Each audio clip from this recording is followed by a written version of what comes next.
Edi Rama, herzlich willkommen.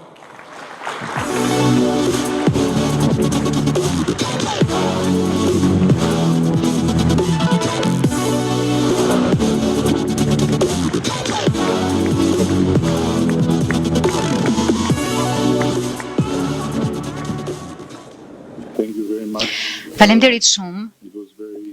Ishte shumë ngushëlluese që ndërkohë që ishim të gjithë të shqetësuar se ishim vonë, na u tha, merrni kohën tuaj. Është një hap i mirë për Gjermaninë që të mos jetë në kohë dhe që të mos shqetësohet për këtë gjë. Kështu faleminderit për këtë mundësi dhe më lini të ndaj me ju disa mendime rreth asaj për të cilën më kërkua të flas, inteligjenca artificiale, pushteti dhe progresi. Është diçka e çuditshme dhe shumë e bukur të qëndrosh këtu dhe të flasësh për të ardhmen e inteligjencës brenda një ndërtese që dikur ishte një impiant çeliku. Një shekull më parë, kjo sallë shndronte çelikun në energji. Më pas, bota një ditë ndryshoi, qymërguri mbaroi, fornaltat ranë në qetësi, tymi u kthjell dhe shumë e pan rajonin dhe menduan se do të shndrohej në një muze, kushtuar një epoke që tashmë kishte mbaruar. Por njerëzit e këtij rajoni qëndruan brenda skeletit mrekullueshëm të ekonomisë së vjetër dhe në vend që të pyesnin veten si ta ruanin, bën të vetmen pyetje që ka çuar përpara civilizimin për herë. Çfarë mund të bëhej kjo? Dhe përgjigjja na rrethon të gjithëve sot, kështu që unë mendoj që nuk ka vend më të mirë për të ngritur një tjetër pyetje. Nëse kjo ndërtesë që dikur mishronte pushtetin industrial, si shfaqet pushteti sot, ndoshta çka është edhe më e rëndësishme, kush e zotëron? Më lini ta nis me një rrëfim.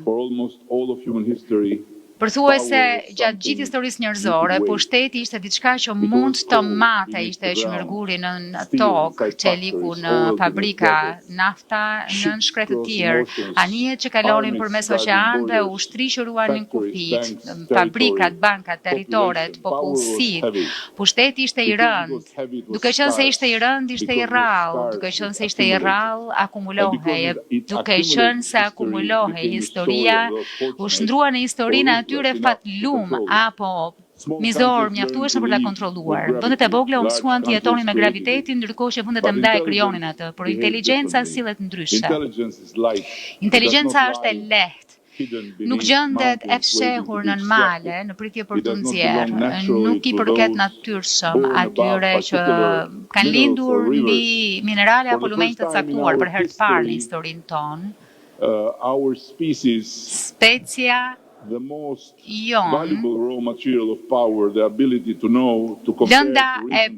në herë të parë në historinë tonë, lënda e parë më e rrallë ishte një dia dhe aftësia për të zbuluar dhe kjo po bëhet e bollshme dhe kjo ndryshon gjithçka, sepse bollëku rishpërndan pushtetin, epoka industriale shpërblen të shkallën, epoka inteligjencës shpërblen imagjinatën. Ky ndoshta është revolucioni i heshtur që shpaloset në të gjithë titujt, kur pushteti ishte qymërguri, vendi i vogël mbetej i vogël, po kur pushteti është inteligjenca, një vend i vogël mund të shndrohet në laborator.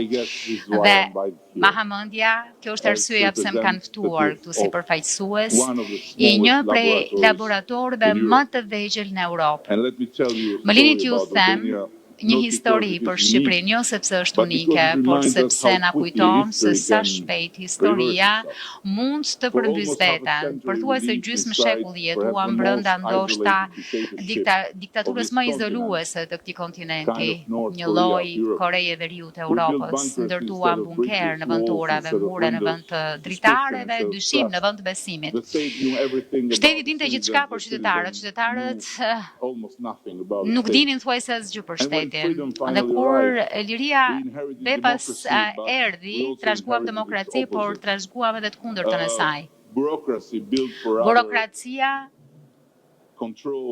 ndërtuar më shumë për kontroll sa shërbime, letra, vula, në firma, radhë, korridore të pafundme, çdo procedurë administrative u shndrua një pelegrinazh, çdo zyrë kishte një zyrë tjetër, çdo firmë kërkonte një firmë tjetër, dhe përtej çdo sporteli qëndronte dikush që zotronte diçka më me vlerë se sa vetë dokumenti. Pushtetin për të marrë vendim, çdo zbul ishte një sportel i vogël, çdo firmë një kyç tjetër, çdo radhë tjetër një tjetër kujtesë, pushteti i takonte ende dikujt tjetër. Dhe përtej këtyre shumë ndyrëve qëndronte një dorë e shtrirë, që ishte arkitektura e pushtetit që trashëguam. Dhe sfida përpara nesh nuk ishte kur të digitalizonin formularet, por të rikonceptonin vetë pushtetin, sepse dhe këtu vim te korrupsioni. Korrupsioni nuk është thjesht një dështim moral, është një dështim arkitekturor, lulëzon kudo ku mbijeton pushteti i vendimarrjes pa nevojshme, rritet kudo ku paqartësia bëhet normale, jeton aty ku qytetarëve ju duhet t'i kërkojnë dikujt tjetër diçka për te cila ju takon me të drejtë. Bëm një zgjedhje, jo të modernizonim qeverisjen, por të rishpiknim marrëdhënien midis qytetarëve dhe shtetit. Tull pas tulle digjitale, shërbim pas shërbimi, dhe sot Shqipëria ka më shumë se sa 1000 shërbime publike plotësisht digjitale. Dhe për gjitha këto shërbime, të cilat përbëjnë afro 95% të totalit të shërbimeve, qytetarët nuk kanë nevojë të shkojnë askund dhe të takojnë askënd. Thjesht kanë nevojë të klikojnë në telefonat e tyre. Dhe shërbimet e mbetura janë të tilla si për shembull ai i martesës, ende nuk ka një mënyrë online për ta bërë këtë gjë. E po kështu edhe shenjat e gishtrinjve dhe shërbime të tjera të ngjashme. Kështu që është qeveria që shkon te qytetari dhe jo e anasjellta, por arritja më e madhe e këtij hapi të parë nuk ishte asnjëherë leverdia. Leverdia është e këndshme, liria është transformuese, sepse diçka jashtëzakonshme ndodh kur qeveritë bëhen digjitale. Jo thjesht heq letrat, por eliminon mundësitë për pushtetin e padukshëm, heq takimet e panevojshme, favoret e panevojshme, eliminon autoritaret e panevojshëm, e rezulton që është jashtë mase e vështirë që të japësh shpejt një serveri. Digitalizimi shpjegohet shpesh si reformë teknologjike dhe nuk është, do të ishte shumë modeste. Është një reformë demokratike, ndryshon jo vetëm si funksionon shteti, ndryshon as dhe kur zotron pushtet brenda shtetit. Dhe ndërkohë që e nisëm këtë rrugtim, një tjetër pyetje u ngrit. Nëse teknologjia mund ndihmonte njerëzit të lundronin në për qeverisje, atëherë pse jo inteligjenca vetë të mos bëhej pjesë e qeverisë. Kjo pyetje është ndrua në një person, ose po themi në dikë që i ngjan, ndërtuam inteligjencën artificiale që t'i orientonim njerëzit përmes shërbimeve publike, dhe pastaj morëm një vendim që shumë e konsideruan ose vizionar ose tërësisht absurd. Në fakt, disa herë mund t'ju rrëfej që ju përkisja të dy kampeve, i dham një fytyrë, një zë dhe një emër kësaj inteligjence, e quajtëm diella. Në shqipe, diella do të thotë diell. Dhe bëm diçka që asnjë qeveri nuk e ka bërë deri më tani, në rol në nivel kabineti. Titujt shkruan duke e quajtur ardhmja, disa duke e quajtur cirk, dhe kam mësuar në këtë profesion që kur admiruesit dhe kritikët bërtasen me të njëjtin volum zëri, zakonisht ke cekur diçka mjaft reale. Megjithatë, më lini që ta heq avatarin dhe titujt, sepse historia reale është shumë më interesante se sa simbolet. Ne nuk e sollëm inteligjencën artificiale në qeveri për zëvendësuar në punësit publik, e sollëm luftojmë për të rikonceptuar një prej vendeve ku qeverisja demokratike është më e cënueshme, ushtrimi i vendimarrjes administrative. Për shembull, le të marrim prokurimin publik. Çdo qeveri duhet të blejë rrugë, barna, shkolla, teknologji. Prokurimi publik është ku shteti shndron parat publike në vlerë publike, por edhe ku paqartësia, kompleksiteti, diskrecioni shumë shpesh kanë bërë të mundur rrjedhjen e besimit publik, kështu që i bëm vetes një pyetje tjetër. Ç'do të ndodhte nëse inteligjenca artificiale do të bëhej një partner inteligjent për gjatë gjithë procesit të prokurimit publik, jo për të zëvendësuar njerëzit, por për të forcuar institucionet. Dhe sot po ndërtojmë pikërisht këtë gjë. Ëndra ime është që ta finalizojmë dhe pastaj t'ia shesim Gjermanisë.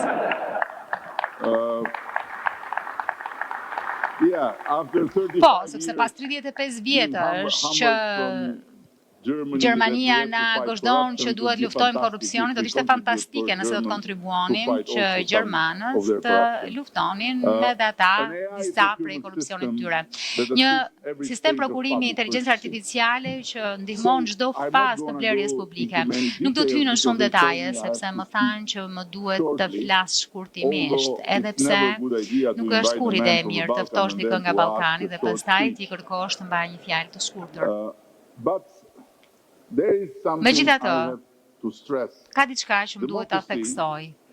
Demokracia nuk mund t'i delegohet një algoritmi. Gjykimi mbetet njerëzor, llogaridhënia mbetet njerëzore, përgjegjësia mbetet njerëzore. Ajo çfarë bën inteligjenca artificiale është diçka që është më e thjeshtë, por dhe shumë herë më e thellë.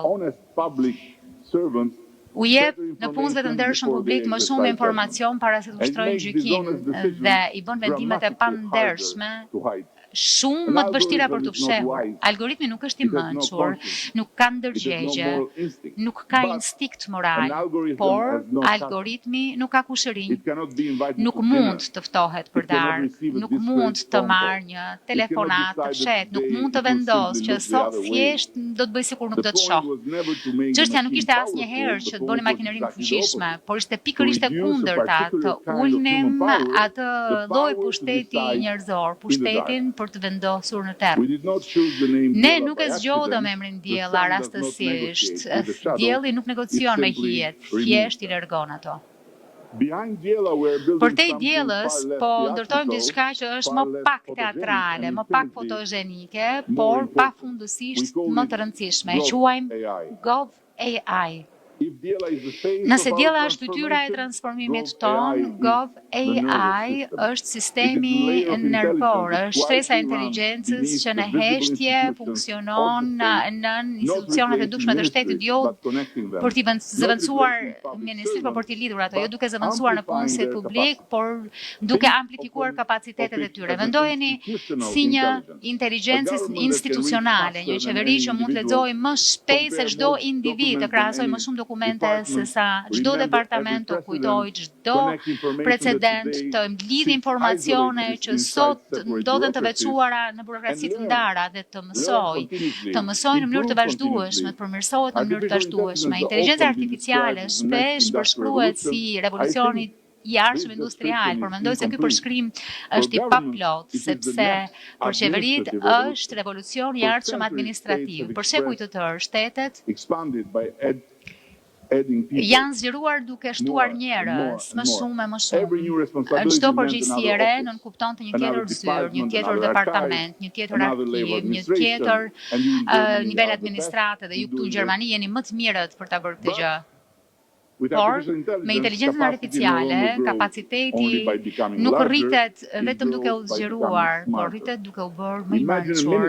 Imagjinoni një ministri që mund të analizojë në moment mira faqe legjislacioni. Imagjinoni një inspektor që identifikojnë rreziqe përpara se sa të bëhen standarde. Imagjinoni politika sociale që dallojnë familjet në nevojë përpara se sa do të harrohen. Imagjinoni sistemet kujdesit shëndetësor që shpërndajnë burime përpara se spitalet të përmbyten nga barra. Imagjinoni administrata që shpenzon më pak kohë duke kërkuar informacion dhe më shumë kohë duke zgjidhur probleme. Kjo nuk është fantashkencë. po shndrohet në një realitet administrative. Ndoshta askund ky transformim nuk është me kaq ndikim sa në projektin përcaktues të vendit ton antarësimin në Bashkimin Evropian. Për ata që shohin në distancë, antarësimi është një negociat politike. Po, kështu është. Por ndërkohë, gjithkush që e ka kaluar këtë proces, e ka kuptuar se është po kështu, procesi më kërkues, neurotik, administrativ, që ka krijuar ndonjëherë njerëzimi. 33 kapituj dhe 3 kritere. Më shumë se 100.000 faqe legislacioni e rregullash evropiane, mira direktiva, mira rregullore shtesë, mira vendime gjyqësore, raportet pa numërta zbatimi, krahasim konstant, monitorim konstant, përshtatje konstante dhe gjithë kjo duhet të transferohet nga korpusi ligjor evropian në korpusin ton ligjor. Për dekada të tëra, e gjithë kjo punë është bërë me përpjekje të jashtëzakonshme, duke i shtuar shërbimit publik 2 ushtri të mëdha, një ushtri juristësh dhe një ushtri përkthyesish, duke shpenzuar para të jashtëzakonshme nga taksat e qytetarëve evropian. Punë thelbësore, punë e nevojshme, por po kështu edhe punë që konsumonte shumë kohë e shumë para. Kështu që i bëm pyetjes një tjetër pyetje në momentin që OpenAI doli në dritë, sepse patëm shansin që një prej krijueseve të ishte një shqiptare. E mora në telefon me njëherë dhe i thash, duket sikur mund ta ndihmosh Shqipërinë që të i shkojë më afër e më shpejt drejt Bashkimit Evropian dhe qeshi se kujtoj se po tallesha. Pastaj kur ja shpjegova, më tha e bëshme. Ndaj së bashku me OpenAI krijuam një model që na bën tërësisht ndryshe nga çdo vend tjetër në kthimin e inteligjencës artificiale në një instrument për ta kryer këtë transferim të dokumentacionit brenda një kohe shumë të shkurtër me cilësi maksimale dhe për ta zbatuar brenda korpusit ton ligjor.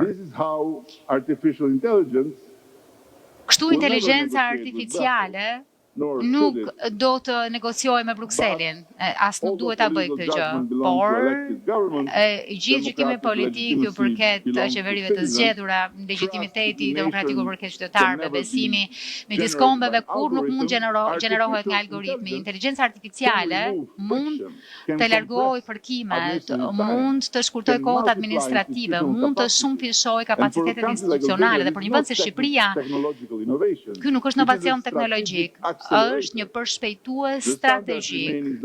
Standardet mbeten eksaktësisht të njëjtat, por shpejtësia dhe cilësia ndryshojnë. Ndoshta për herë të parë në historinë evropiane, suksesi i një vendi kandidat do të varet më pak nga amatësia e burokracisë së vet sesa nga inteligjenca e institucioneve të këtij vendi. E di që po më mbaron koha sepse më kanë vendosur një kronometër aty. Kisha shumë më tepër gjëra interesante për të thënë, por për fat të keq duhet t'ja u vini fajin organizatorëve dhe mikpritësit. Unë jam thjesht një i ftuar dhe më duhet që të jem mirë me mikpritësin e të mos abuzoj me kohën. Por dua ta përmbyll me diçka që brings all this from the good to the bad. E sjell gjithë të gjë nga e mira tek e keqja dhe e shëmtuara. Dhe e shëmtuara nuk është makineria. E shëmtuara është ajo që ndodh kur inteligjenca e jashtëzakonshme takon një model ekonomik që përfiton nga injinjata. Flasim pafund për inteligjencën artificiale dhe me shumë të drejtë. Flasim shumë më pak për vëmendjen artificiale. E megjithatë, vëmendja është bërë burimi më i rrallë në demokraci. Për breze të tërë, besonim se fuqia vinte prej informacionit. Sot, informacioni është i bollshëm. Vëmendja është pushtet dhe kushdo formson vëmendjen, gjithmonë më tepër formson perceptimin. Kushdo i jep formë perceptimi, gjithmonë më tepër formson politikat. Interneti premtoi të demokratizonte informacionin, media sociale premtoi të demokratizonte zërin. Ajo çfarë pak veta parashikuan ishte shfaqja e një aktori të ri politik, algoritmi.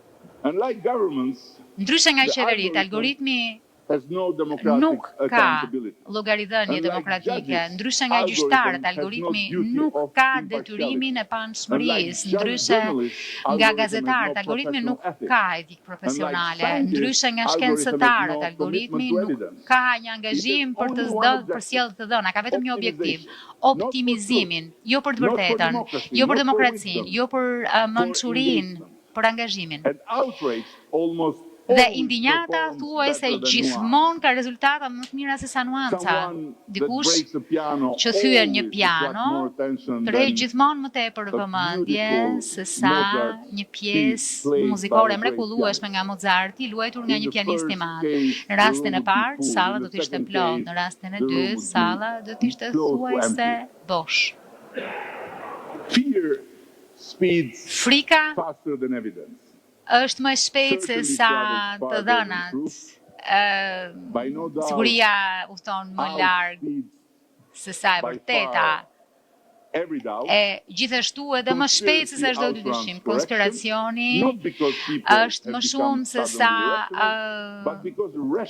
arsyetimi. Jo sepse njerëzit janë bërë pa arsyeshëm, por sepse qeniet racionale marrin më shumë, gjithmonë më shumë vendime në një sistemi të projektuar për të nxitur reagimin emocional. Algoritmi nuk e urren demokracinë, thjesht nuk e di çfarë është demokracia. Disa javë më parë, në vendin tim, do të keni parë, u shndrua në laborator të vogël të kësaj dukurie të madhe. Shumë prej jush mund të keni dëgjuar për atë çfarë u njoh ndërkombëtarisht si revolucioni i flamingove. Si kryeministër e konsideroi këtë protestë një mesazh të rëndësishëm për mua dhe për qeverinë time. Po dëgjoj dhe po përpiqem ta kuptoj këtë mesazh me shumë kujdes.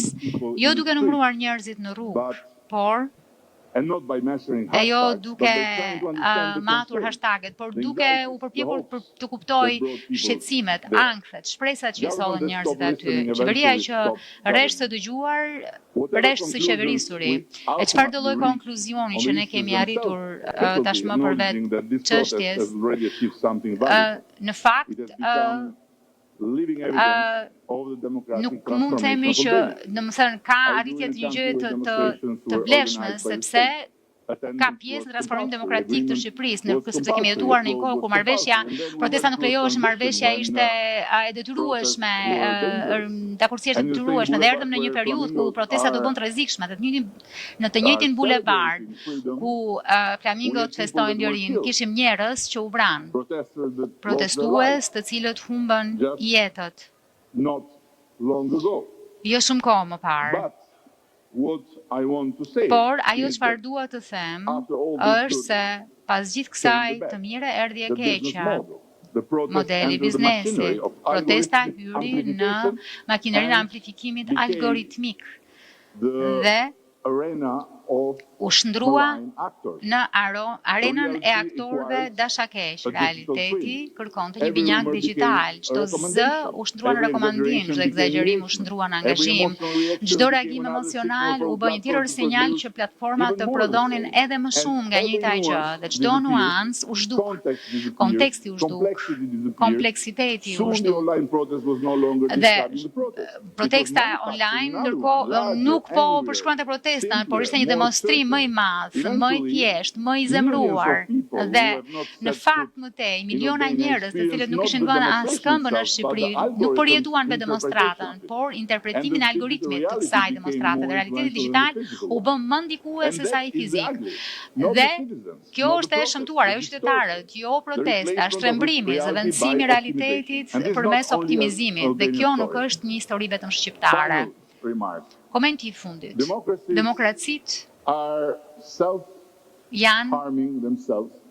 duke I'm dëmtuar afraid to the point of veten, non-return. kam frikë deri në një pikë mos kthimi, sepse Democracies, the demokracitë big ones, të mëdhat, from here to other big duke filluar countries, që këtu e në where vendet there is të no tjera të doubt mëdha, ku that there nuk is ka dyshim democracy që in action, ka demokraci në have veprim, not yet found the courage ende nuk kanë gjetur kurajon make the difference për të bërë between freedom of dallimin speech midis and lirisë freedom së of shprehjes, speech. të fjalës dhe lirisë së shpërndarjes. Treating the freedom of speech as Trajtimi the I extension of freedom of speech lirisë së shpërndarjes apo të shtrirjes si zgjatimi I giving lirisë së up fjalës, on do të truth. thotë heqësh dorë nga e vërteta, Giving up të on heqësh nuance dorë nga nuanca, Giving up të on heqësh doubt. dorë nga dyshimet. and doing or letting happen Dhe something dictatorship të bësh always apo të lësh të ndodhë diçka që diktatura e ka Every bërë gjithmonë. dictatorship Çdo is diktaturë based on the reach, mbështetet reaching te every mind, shpërndarja, seeding te in every shtrirja brain në çdo mendje, te mbjellja në çdo tru official truth të vërtetës së vet and suppressing zyrtare, every other alternative duke shtypur çdo alternativë and every tjetër other dhe opinion. çdo mendim Algorithm tjetër. does not Algoritmi need to suppress nuk ka nevojë që by të a secret police të shtyp përmes or by një policie beating sekrete people in the apo streets, duke rrahur njerëz në or rrugë by having apo political edhe freedom. duke mbajtur të Algorithm burgosur politik. simply Algoritmi suffocates thjesht everything else than mbyt outrage. gjithçka tjetër And përveç this indinjatës.